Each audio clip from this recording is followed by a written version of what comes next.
Welcome everyone to our Intoxicating Cannabinoids webinar, The Science and the Law. I appreciate everyone joining us. We've got a really stellar panel here, and I think really opportune and important time to have this discussion. As many of you are probably here to dive in deeper to, the determination of how to regulate intoxicating cannabinoids and aligning the law with the intent of the Farm Bill, and assessing the appropriate regulatory frameworks for potentially all cannabis products is a topic at issue in most state legislatures and amongst the industry. And the goal of today is to really have an informed discussion among legal experts and experts in food and dietary supplements and science and chemistry and standardization to discuss, how are intoxicating consumer products generally regulated,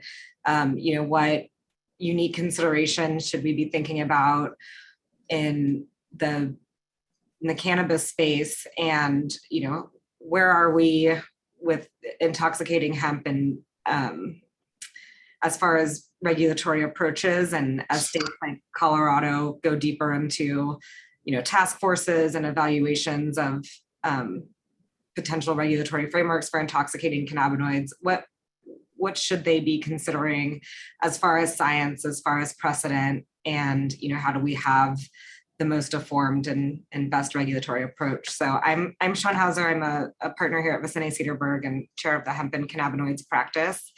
And I'm going to turn it over to the panel here to introduce themselves, and maybe I'll start with my wonderful colleague, Andrea here. Let me unmute myself. I'm Andrea Golan. I work with Shawn. I work out of the LA office of Vicente Cedarburg. And I primarily do regulatory compliance, on both the cannabis and the hemp side. So I'm fortunate enough to work in the hemp practice group as well as cannabis regulatory compliance across the country. Awesome. Jacqueline, can I go to you next? Sure, and I think I am on mute, so that's good. Dr. Jacqueline Jock, I am the Chief Research Officer of Special Situations at Thorne Health Tech.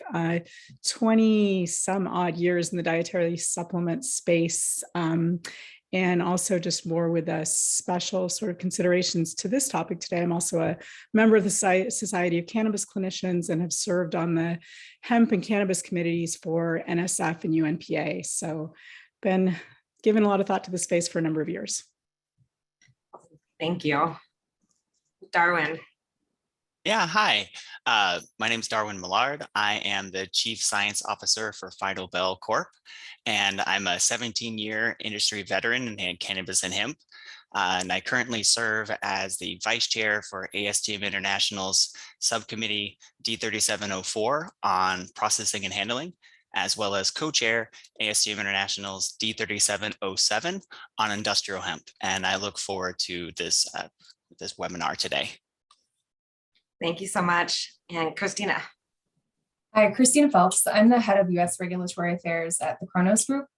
We're a cannabis company based out of Canada. In the U.S., we sell hemp products while we're waiting for federal legalization. My background is really in the dietary supplement industry. I'm a registered dietitian, and I've been working in supplements and supplement policy globally for the last 10 plus years. Fantastic. And Will? Hi, good afternoon or good morning, depending on where you are. My name is Will Woodley. I practice food and drug law with the Washington, D.C. law firm of Kleinfeld, Kaplan, and Becker. And I've been working with Shawn and her colleagues at VS on issues related specifically to federal regulatory matters since we were babies, basically. So. We'll jump in here, and we will leave some time at the end for questions. So feel free to populate them in the chat, and we'll hit those at the end. Just kind of jumping in here, I think a lot of the discussion lately is, given FDA's absence in regulating hemp or finished products, there's been a growing consumer market for intoxicating hemp products, and certainly a just growing market generally for cannabis products. And there's been a lot of discussion around the intent of the Farm Bill not really being about intoxicating products, and these products sort of proliferating because of the FDA vacuum. And how should these products be regulated? Should they be regulated like marijuana? Should they be regulated like food and dietary supplements, as certain hemp ingredients may have the safety profile to be? And one of the questions I keep coming back to are, how are intoxication levels generally addressed in food and dietary supplement regulation? And are there really appropriate comparison substances to this botanical? People talk about things like kombucha or coffee or kava being, inebriating or intoxicating. And, are there foods that have intoxicating or psychoactive properties? So, Will, I might start with you here. Is food and dietary supplement regulation an appropriate framework for intoxicating or inebriating substances? And are there comparison substances we can do? Yeah, I'll pass on whether it's the appropriate framework.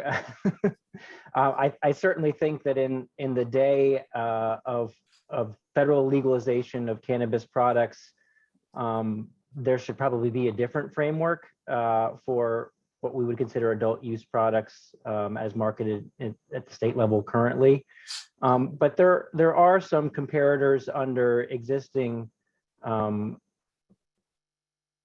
Federal Food, Drug, and Cosmetic Act categories that at least provide a proof of concept that products that are intended to affect the structure of the or function of the body in this way may not necessarily be disqualified.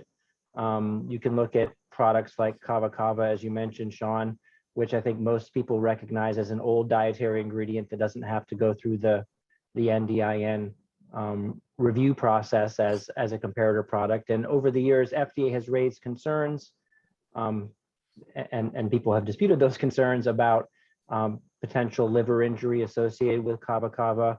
That issue was never really resolved, but in the early 2000s, the agency solicited some information from the medical profession and provided the medical profession some information, and that ultimately resulted in voluntary labeling about potential liver injury, among other things, on kava products.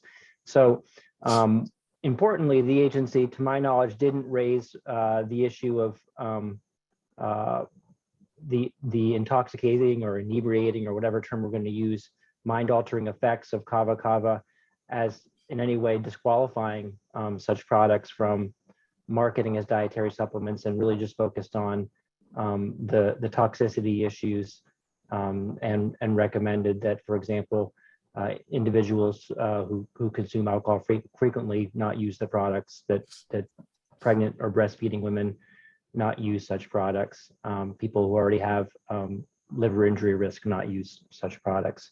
So I guess to answer your question really succinctly, there are some comparators, and maybe we'll put kratom to the side, but I think it's a good question whether this is the appropriate framework, whether, for example, the folks who were debating and drafting DSHEA really intended the dietary supplement category to be the category under which products that are primarily used for recreational mind altering effects is the right category.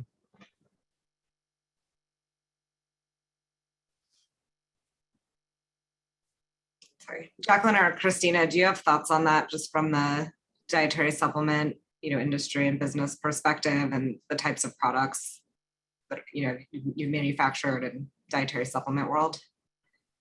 I have a few, and I thank you, Will, because I think your comments were super appropriate in terms of what you just said. I do think a lot of us would consider kava to be probably the the most understandable analogy that we have among, herbs of commerce that people are familiar with. But I think part of this comes down to, I know it's a question that we've discussed a little bit internally of what is intoxicating. That's a term that has an implication that says that something is being used for purely a recreational purpose rather than a health supportive purpose.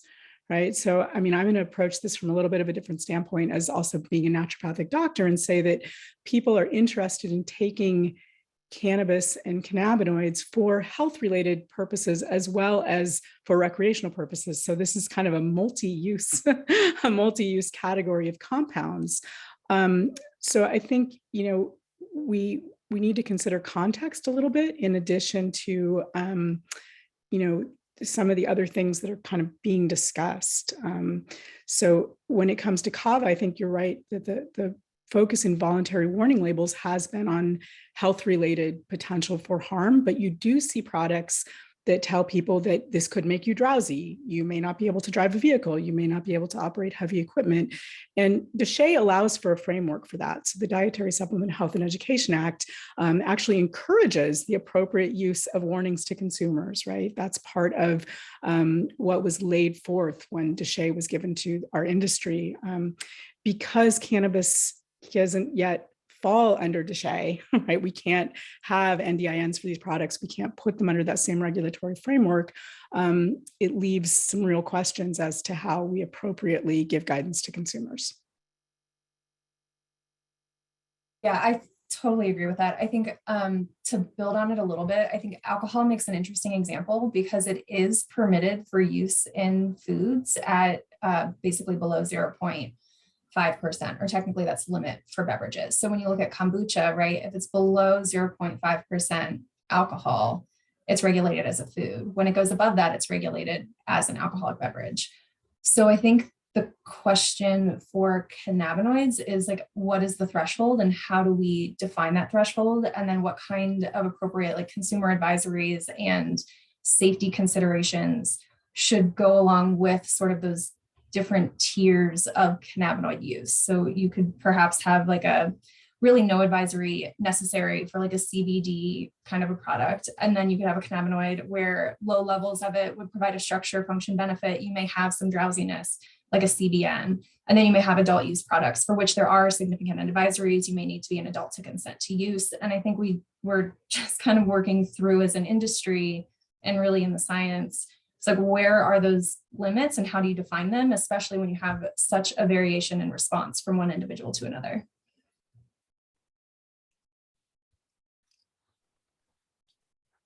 Yeah, those are great points. And I think that leads to the question, like what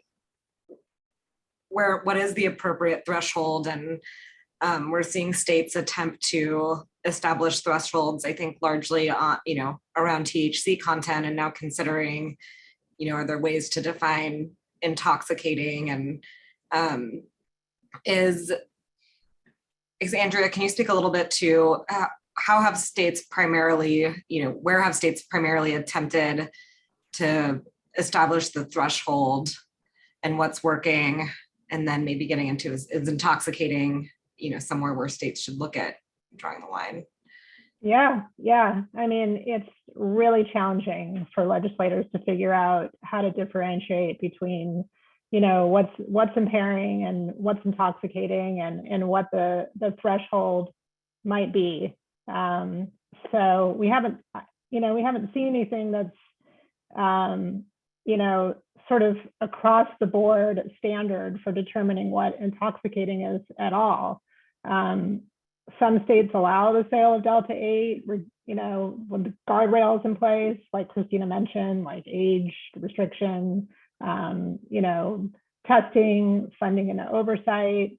Some states like California have a broad definition of THC and give the state discretion to add other cannabinoids that they deem intoxicating, but again, no definition of intoxicating. And the problem too is that there's cannabinoids that we're not aware of yet. So, what do states do in that case? There needs to be a standard. I don't know what that standard is. Is it a cannabinoid that binds to the CB1 receptor? Is there a, what are the behavioral effects? I mean, is it impairing? Can you drive? Does it affect decision making? I think there has to be some concrete standards, and I haven't seen that really in any state. And on standards, maybe Darwin, you can speak to what your organization has considered or put forward, as far as some base standards.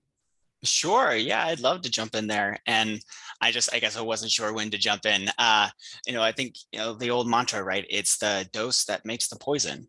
There are lots of different chemicals, right, that if you take in excess can be dangerous.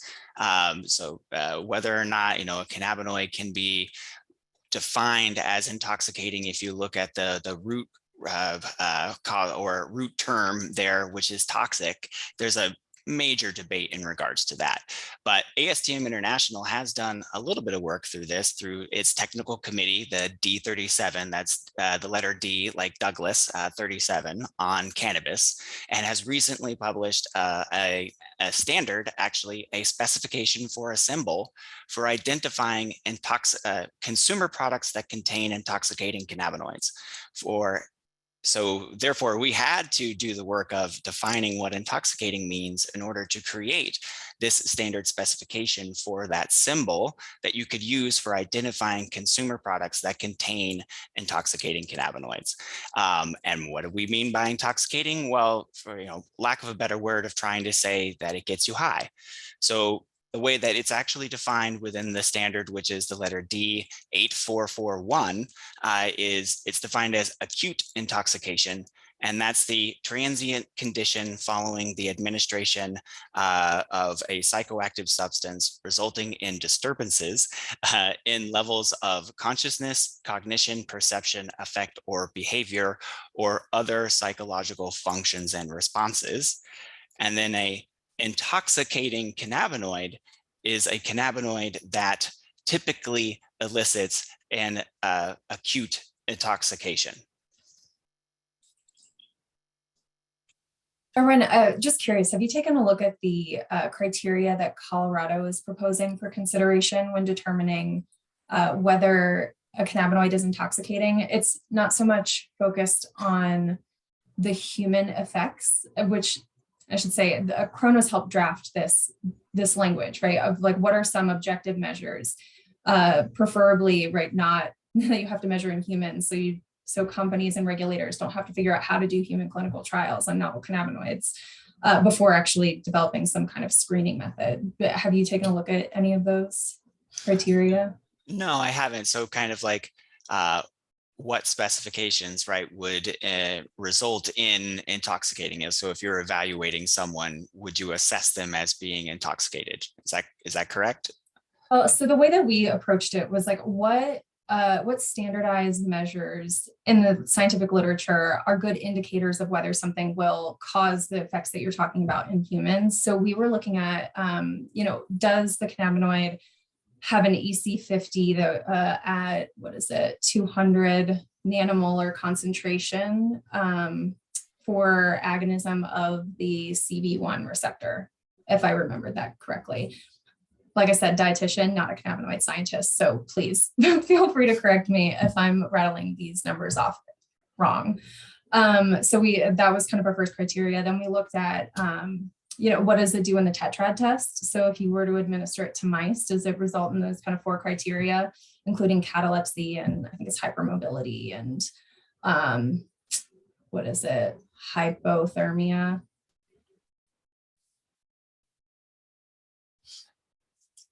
I honestly, Thank you. I like that approach, maybe a little better than interpretation of in the way that perhaps maybe ASTM defined it initially. And that's a great thing about ASTM standards is that they're living documents. And if the industry, says that, hey, this approach doesn't necessarily work, let's change it. Well, we can do that. Yay. Unlike with like other standards development organizations where that review process may be much more rigid and you're not necessarily able to quickly change a standard as industry evolves. So that's a great advantage to ASTM International. But again, I haven't looked at it in that way. So I guess what's important about the standard is that what it does is it only defines a symbol. It just says, here's a symbol that an authority having jurisdiction could use to identify a consumer product that contains what it may define as an intoxicating cannabinoid. The standard does make an attempt at defining intoxicating, but if that authority having jurisdiction has its own definition, nothing necessarily prevents them from using that definition instead of the one that's in the standard. What's most important is that the standard provides a true universal symbol for identifying these consumer products that would have intoxicating cannabinoids in them. And so that way, right, whether it's sold in Colorado or Washington or Oregon, or in any potentially maybe a hemp state like Texas, where you're starting to see Delta 9 derived from hemp being sold, perhaps, there's an opportunity for these consumer products that contain intoxicating cannabinoids to be identified. So that's kind of the real great advantage to this, is that it allows us to hopefully eliminate the need for multiple different types of symbols and provides one that can be used internationally. I guess one other point, you guys have been talking about limits, which is very interesting, right? And what I think is also under consideration within our label specification is when to apply things such as a symbol, which as right now within that specification completely left open to the authority having jurisdiction. So, is that a product containing more than 0.3 should get this symbol? Is that a product containing whatever it might be, right? To actually have this symbol identified on it. And then of course, the other thing that was most important is Delta 9 isn't the only intoxicating cannabinoid, right? So we didn't want to have it be exclusive to that, and it could be applied to any number of, again, intoxicating cannabinoids. And if they meet the specifications that you guys have defined, which is a little, perhaps a more rigorous approach to what that might mean, that's great. I think perhaps the industry is still going to debate, is the word intoxicating at all, right, the right word to use when, again, the root term of intoxicating is toxic, which implies a poison, which I know the industry will fight tooth and nail saying that no cannabinoids, right, are technically poisonous. But that said, maybe synthetics are. And so again, I think this is a debate that will be raging for a while. No, and that's a good point. Like, again, is intoxicating the right standard, and what challenges might arise from standards that are focused on the effect on the consumer rather than, a different standard? And should states be considering both effects on consumer intoxication or inebriation or some other term in addition to a THC level for finished products? And I know we're seeing some states, acknowledge that the 0.3%, really isn't applicable to finished products, where there's other ingredients and liquids, and attempt to determine, what THC levels may be intoxicating. And then it certainly gets more complex with, the ratios of cannabinoids and the different impacts, and whether THC content alone is also the right standard. And interested in folks' thoughts here. There's a great question in the chat. I guess given that CBD is a negative allosteric modulator of the CB1 receptor, why aren't we discussing intoxication of THC versus THC and CBD? And to what extent do we need to be discussing ratios? And I think, Jacqueline, this question is specifically directed at you. Is it? I think you're directing it at me. But I think with respect to, I'm going to answer this out of two sides of my brain and my life, is from a, pharmacological standpoint, while that question makes a lot of sense, from a practical implementation standpoint, when we're talking about how do we look at a public safety question, which is really in large part what this is, right? I mean, we care mostly about things like intoxication because we care what happens when somebody gets into a car and is now on a freeway here in Southern California, where I live, with thousands of other people, right? Or, those are the things that we really care about. And I think that with respect to the pharmacology that is raised in that question, it's much easier to look at some kind of simple absolute limit. And we know, I mean, Christina brought up alcohol.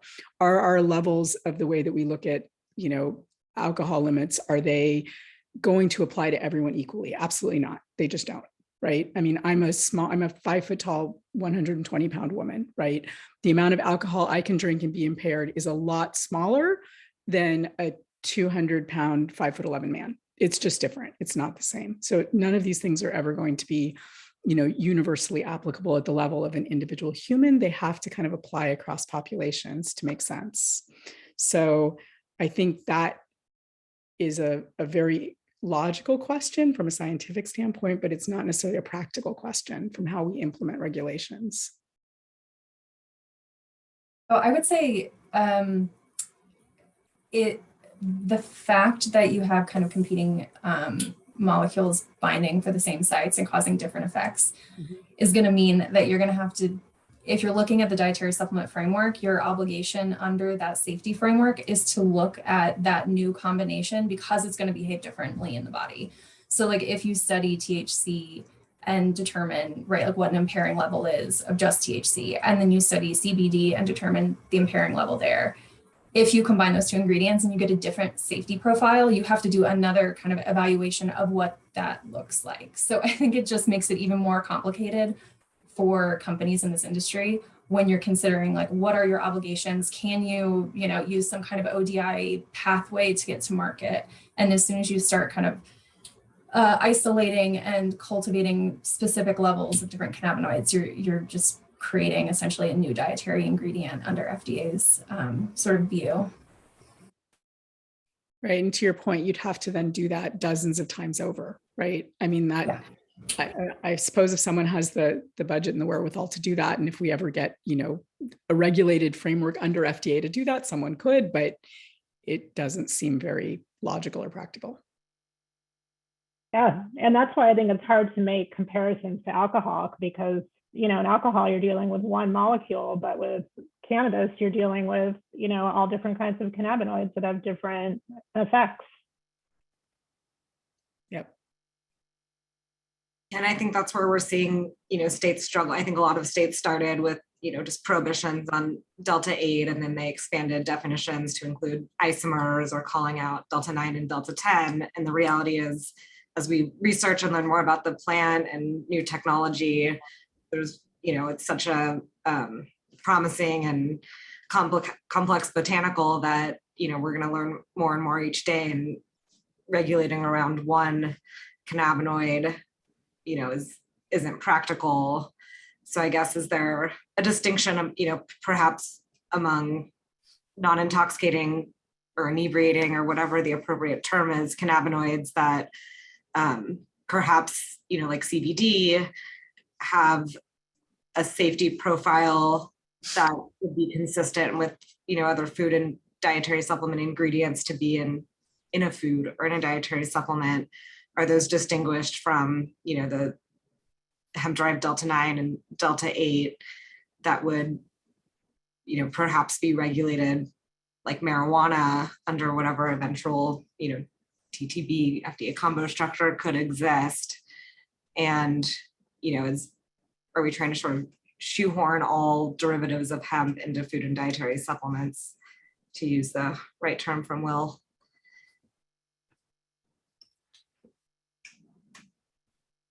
I'm not sure if this is your, oh, go ahead, Darwin. No. I mean, I was just gonna, I'm not exactly sure, Shawn, if I was gonna be answering it correctly, but I think it's a complicated subject, right?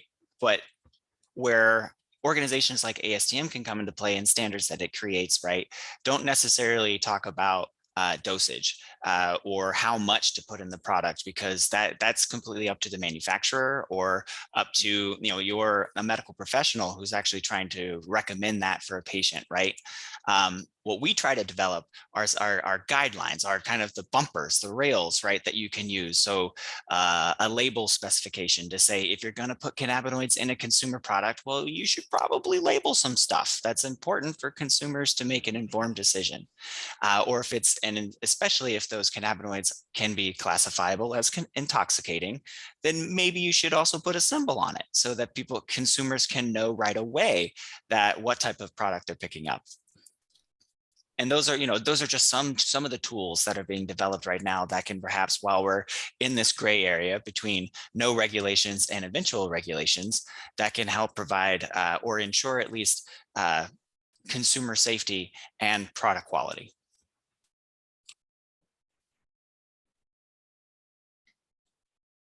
I guess on that line, as far as, our intoxicating hemp products, do they have the same type of safety profile that would make them eligible to be dietary ingredients in foods?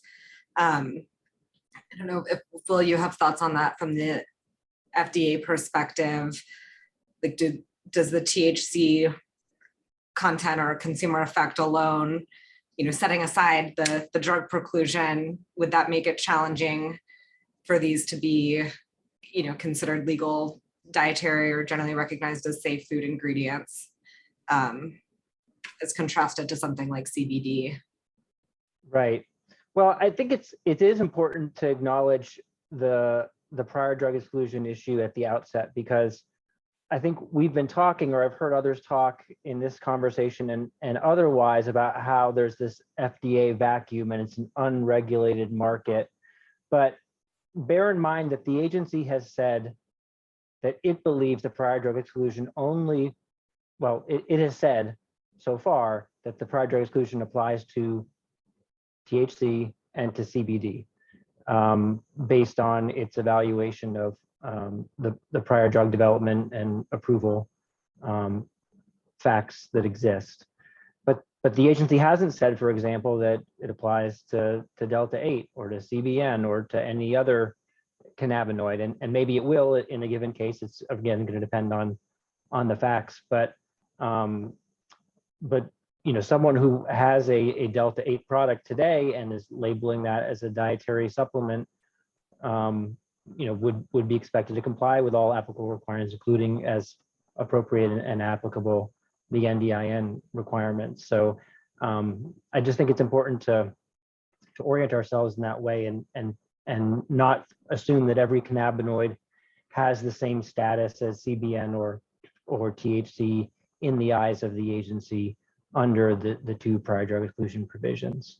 But getting back to your original question, Shawn, the agency has pretty broad language to apply when using its authorities under the safety provisions applicable to conventional food and to dietary supplements, and it potentially gives the agency enough flexibility to say if something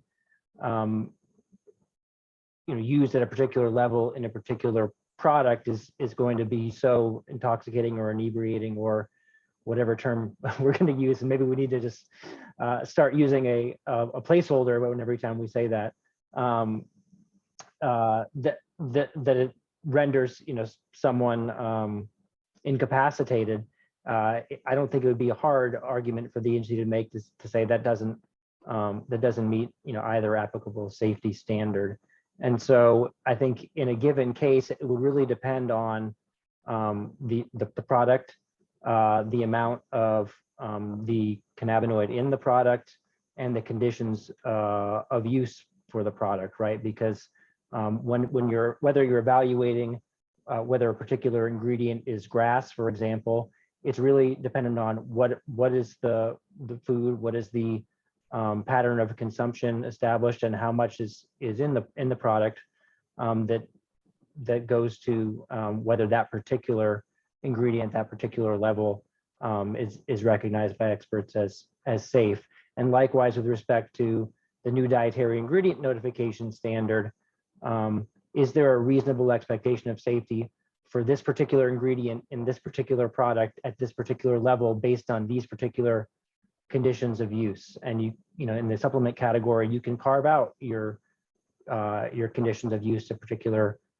populations. And so ultimately, there may be the ability for the agency to say this particular ingredient is too intoxicating in this particular format for a general population or your carved out population, as the case may be, such that it fails the safety standard. But I think we don't have a significant amount of precedent or agency pronouncements on these issues to understand what that line may be if the agency agrees such a line exists.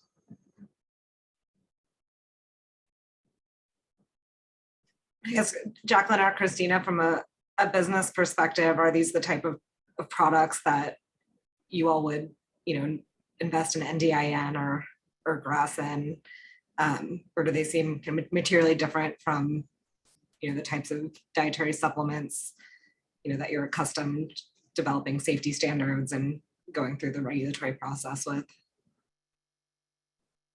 So I think if you look at the suite of safety studies that are required to satisfy what FDA would consider appropriate safety data for, like the self-GRAS pathway is what we usually talk about in the dietary supplement world, because it's a legal pathway that doesn't require submission to FDA. You basically do all the same data. You just don't have to give it to them for review before marketing your product necessarily. So if you do that suite of studies and you use a level that is appropriate to deliver a structure function benefit and is below a level of intoxication, then it might be possible that those products would serve a dietary function, right? And that you could actually generate enough safety data to support what Will is talking about with like a limited scope of use. I think for Delta 8 specifically, if you look at what FDA is saying in the recent warning letters, and if you go look at their public dashboard on adverse events, Delta 8 products have a problem right now of a pretty significant trend in adverse events. So I took a look yesterday and it was like around 400 adverse events have been reported to FDA on Delta 8 products in the last like 5 years. And for kava, that number is 25. So if you think about kind of the growing popularity and if that trend of adverse events continues to grow, I think FDA is likely to not be of the opinion that most of those products in the marketplace are safe. I would agree with that. I'm also going to say, I think we're sort of talking about two different things, right? So there's the topic of products that are currently on the market that are, their primary focus is what we would call in this context an intoxicating cannabinoid, right? So they are promoting Delta 8 as the primary bioactive ingredient in a product, and that people are purchasing it for the purpose of getting that ingredient at some kind of level to produce a desired effect, right? Versus many of the products that have come out of the hemp industry, which I'm going to call CBD forward chemovars or cultivars of hemp, that people are purchasing mostly for the intent of having the benefit of CBD or some kind of entourage effect of non-intoxicating cannabinoids, but there may be some amount of THC or other cannabinoids that we consider in this context to be intoxicating in those products, right? So they're kind of, in my mind, two separate buckets. So I think, Shawn, your question was, I'm going to just say this is more of, an opinion that I think would be more reflective of my colleagues in the dietary supplement industry at large, is that there's probably a higher interest in those products that their purpose is not to directly deliver a benefit, if we want to call it a benefit, of being intoxicating, but more a whole health benefit that we could attribute to a product derived from cannabis.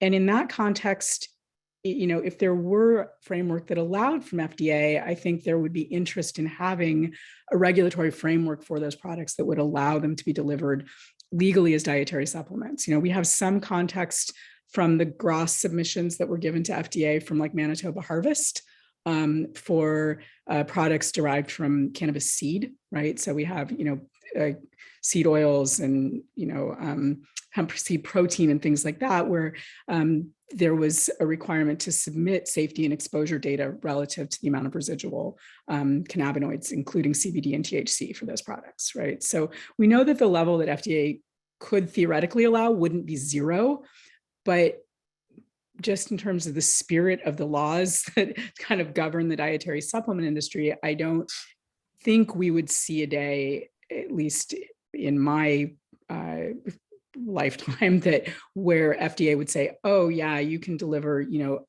at what we would consider to be an intoxicating level of THC, readily as a dietary supplement. I have a hard time believing that that would end up being the case under any scenario.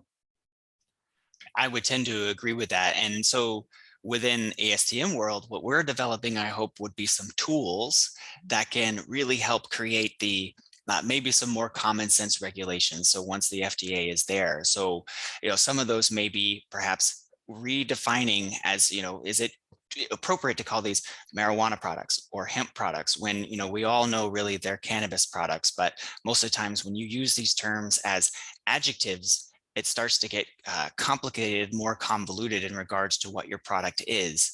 And sometimes perhaps maybe a better classification system is what's more important. So the risky thing people are talking about is the novel ingredient aspect, which is the cannabinoids, right?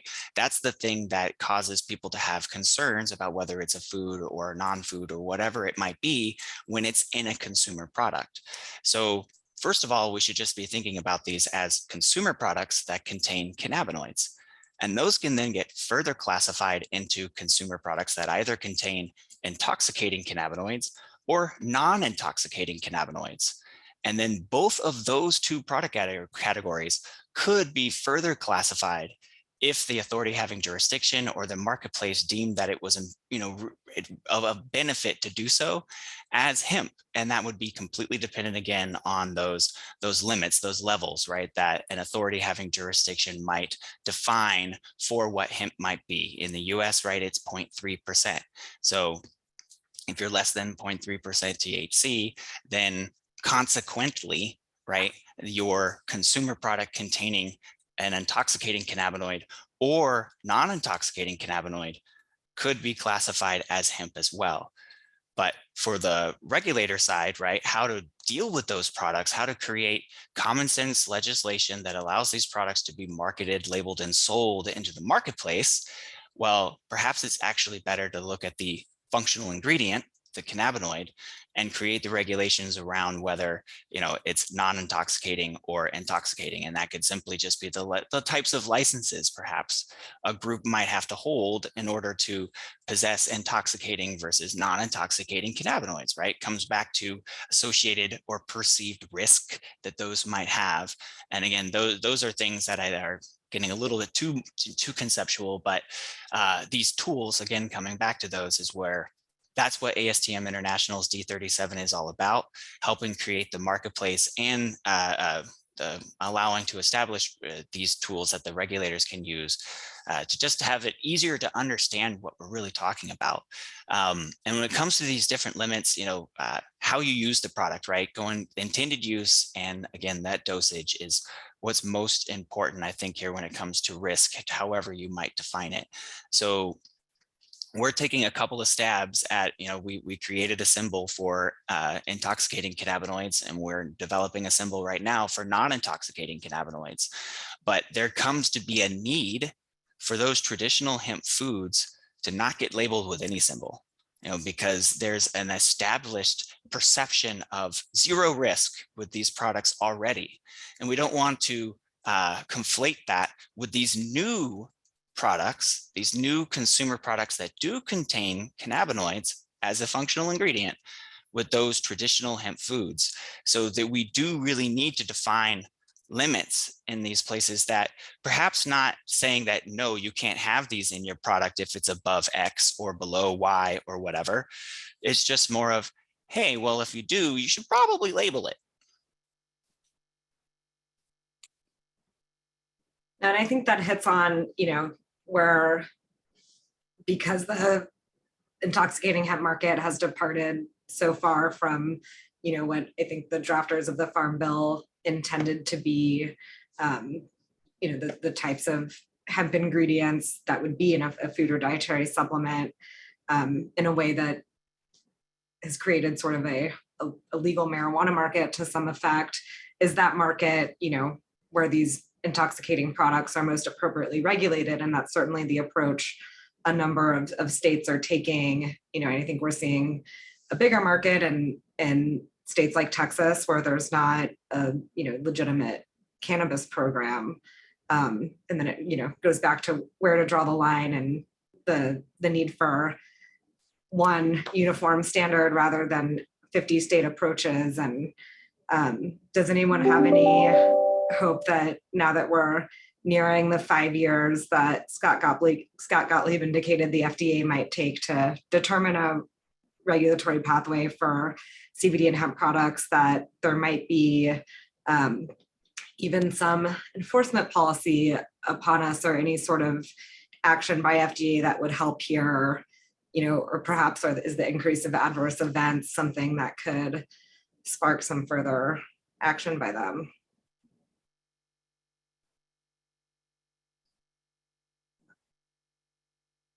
That one's for everybody. If I could just kind of point everyone to an example case that I think is informative of a DMAA product, or two of them actually. So Oxyelite and Jacked were commercialized in the early 2010s, and there were some significant safety issues associated with those products. There was a company, USP Labs, that was marketing these products and was misbranding them. They were also kind of lying on their importation paperwork about what those ingredients actually were.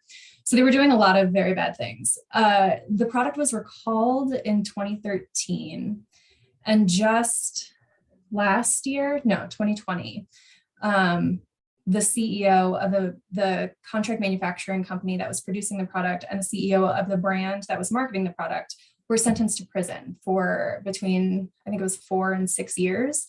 So if you look at that kind of ingredient example in the dietary supplement world of like what can happen if you take an unsafe ingredient and put it on the market without doing safety studies, and you misbrand it so people don't know what they're consuming, I think there's some significant risks that go along with being kind of a first mover if you don't do a significant amount of work to ensure that whatever product you're selling is actually going to be safe for consumers.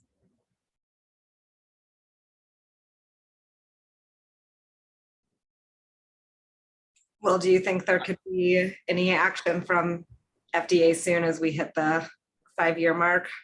Or I might just be asking you that on webinars for the next 20 years. Will?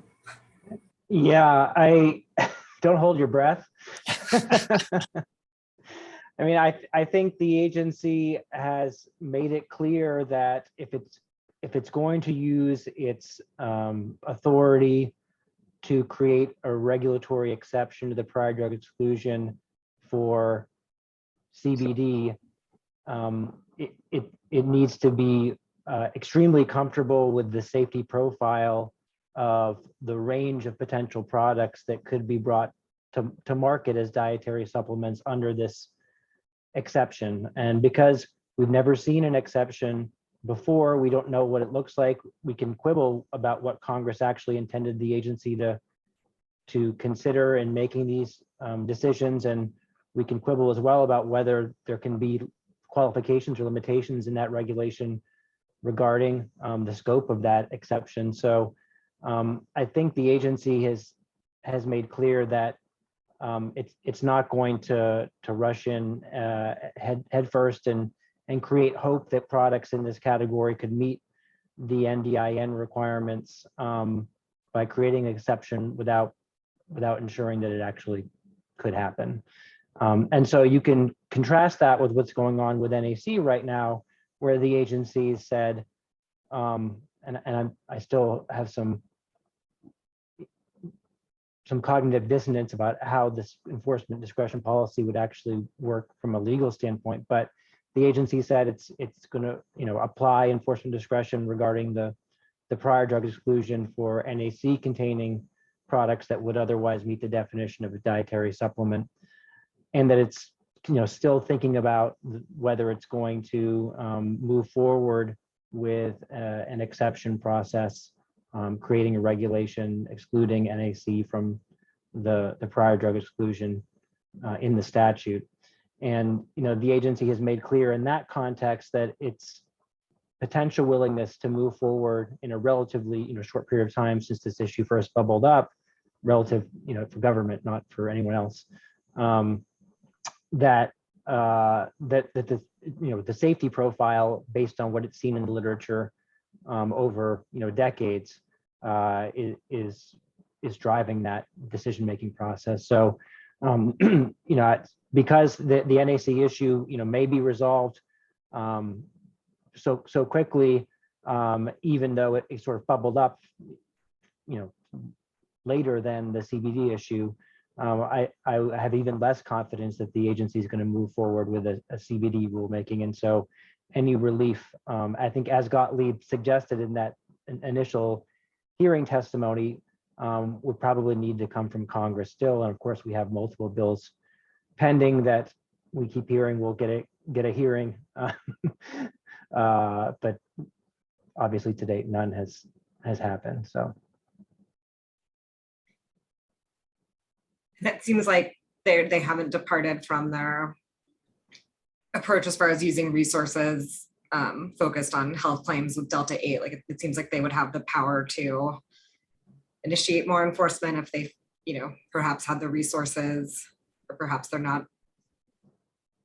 as focused on some of the adverse events and safety issues. But it seems like it took a long time for them to do even what they just did with the recent warning letters. Yeah, well, what I understand, and this is maybe getting too in the weeds here, from what I understand is that for products like CBD products that FDA doesn't think qualify as dietary supplements, it's administratively challenging to actually go beyond the warning letter stage and get enforcement because it requires the involvement of the Center for Drug Evaluation and Research, because these products would have to be enforced against as unapproved new drugs because CFSAN can't enforce against them due to this legal technicality as dietary supplements. And so that's why potentially we haven't seen much enforcement with respect to these products so far beyond just the warning letters. And that's why the agency purportedly, has been seeking these additional authorities to be able to enforce against products that are marketed as or labeled as dietary supplements, but that don't meet the definition. It would make a very, clean or cleaner enforcement proceeding than trying to, position these products or advance enforcement against these products as unapproved new drugs. Instead of just a simple, you don't meet the definition of dietary supplement and you're labeled or marketed as such. And so we even saw a provision to that effect in the discussion draft of the Senate Health Committee's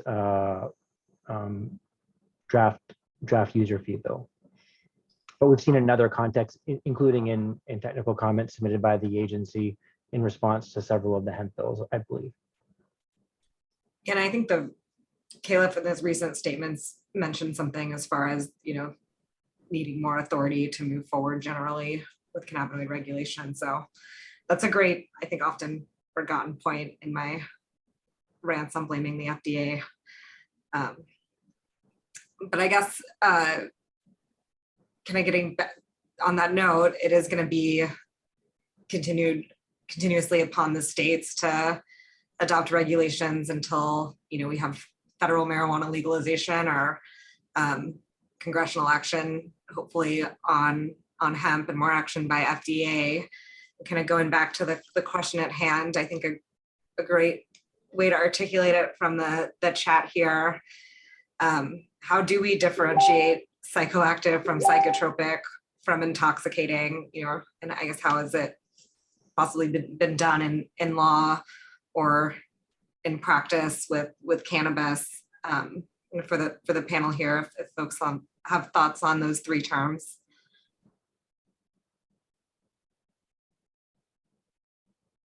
One of the reasons we spent some time trying to figure out what is a science-based, objective, reproducible, right, cost-effective way to determine whether a cannabinoid would be considered intoxicating is because it's such a complex question, and there are so many different ways that I think a human body can be intoxicated, right? It doesn't look the same for all molecules, so there's not like one specific definition that has been codified anywhere. So like for the most part, when you look at federal law and even state law, basically the only way they define it is for alcohol blood concentration, and usually in the context of driving, which is like obviously not applicable for this, right? And then when it comes to like other types of intoxication while driving, it's usually based on the actual impairment you're displaying as like a human being not able to function properly for the specific activity you're conducting, right? So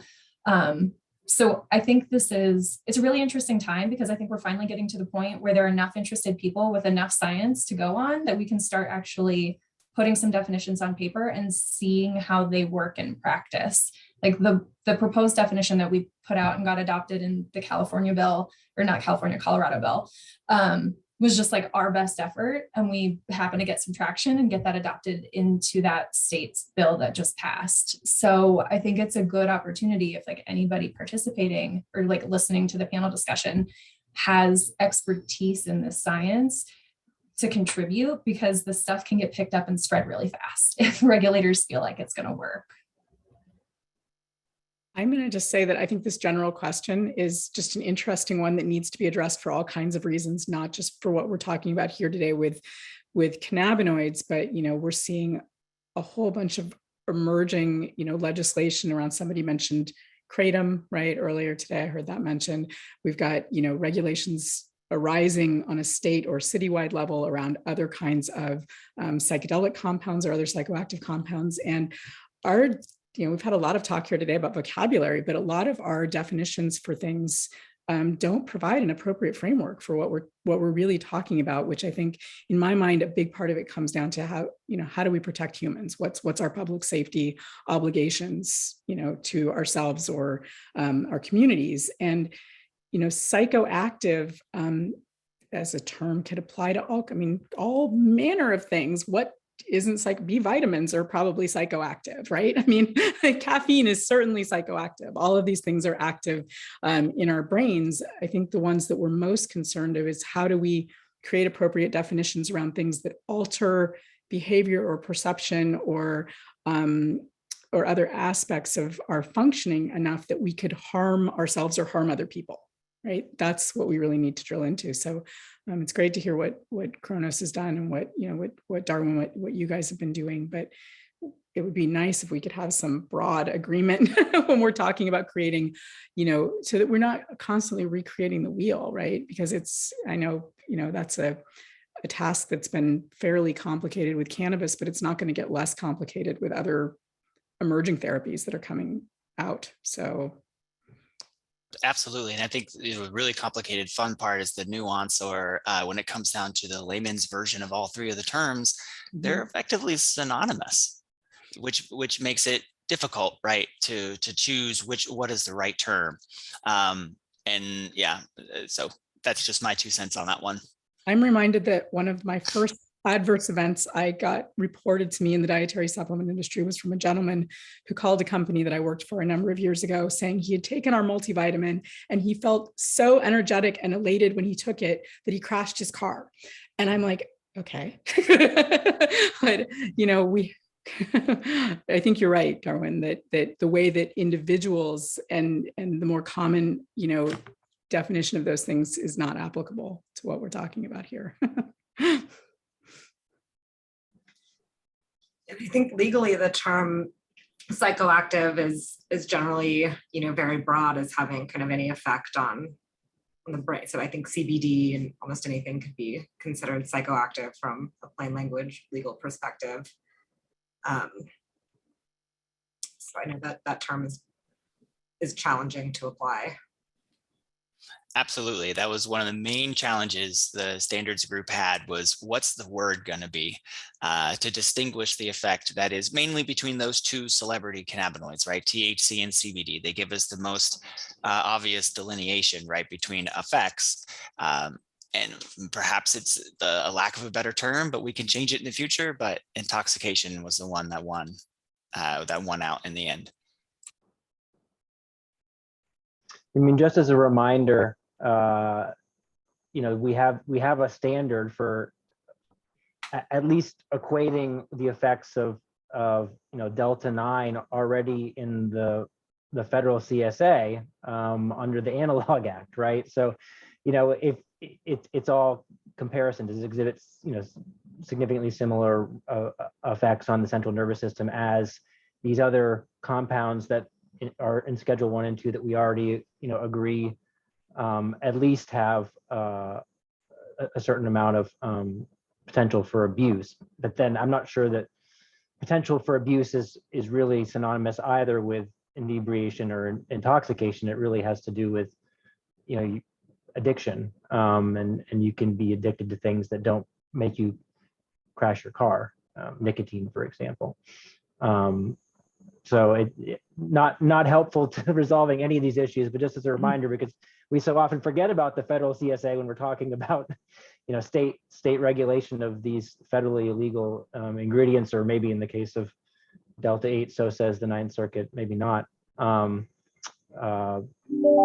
there are frameworks that have been applied for decades in trying to equate the effects of certain novel substances to the effects of well-characterized substances that have already been classified, and to which certain federal controls have been applied for decades. I think that's an important. Oh, go ahead. Oh, no, I was just going to agree. I think the Analogue Act is one that we don't talk about enough. Well, I would agree. Yeah. Yeah. And I just want to, somebody asked about that Ninth Circuit case as well, which is a fun case to read and a fun case to listen to the oral arguments as well, if anyone's interested. But to Will's point, they said Delta 8 is legal per the Farm Bill, but the case, the court didn't look at the Food, Drug, and Cosmetic Act. It didn't look at the Analogue Act, just purely looked at the Farm Bill. So, you can only take that ruling so far. No, exactly. I think that's an important point. Thanks for hitting that, because it was a major development, obviously relevant, and something I think, state regulators are going to be, of course, considering and how to address this as they're supposed to on the state level. Yeah, and hopefully Congress too, because the court said, hey, Congress, if there's a loophole, Congress needs to fix it, not us. Yeah, no, I thought that was a key takeaway from the case. Like, perhaps Congress's intent was not about intoxicating products, but it's for them to fix. And I think they have many vehicles to do so. And so hopefully they do. And I think, for states who are approaching this, one of the takeaways for me today is as complicated as this is, there is a lot of precedent, like Lisa, going back decades and in law and in practice that can inform, responsible state regulation. And grateful to Kronos and Thorn and others who have, contributed to helping, Colorado and other states have the right information. So I hope folks will continue to stay engaged in these state processes, because I think having good information is key to making good policy. And, we hope to have more discussions here and be as informed as we can as we help shape these regulations as well and be part of a responsible industry here. I know we're out of time, so thank you so much to the whole panel for your wisdom and for your valuable time, and to the participants as well. And we can put up the slide and share all of our emails, but please don't hesitate to reach out to any of us. If you have any follow-up questions or thoughts or information that you think should be considered in some of these state regulatory work groups and stakeholder groups, and we will also have a recording. And thank you so much for taking the time today. Absolutely. Thank you for having me.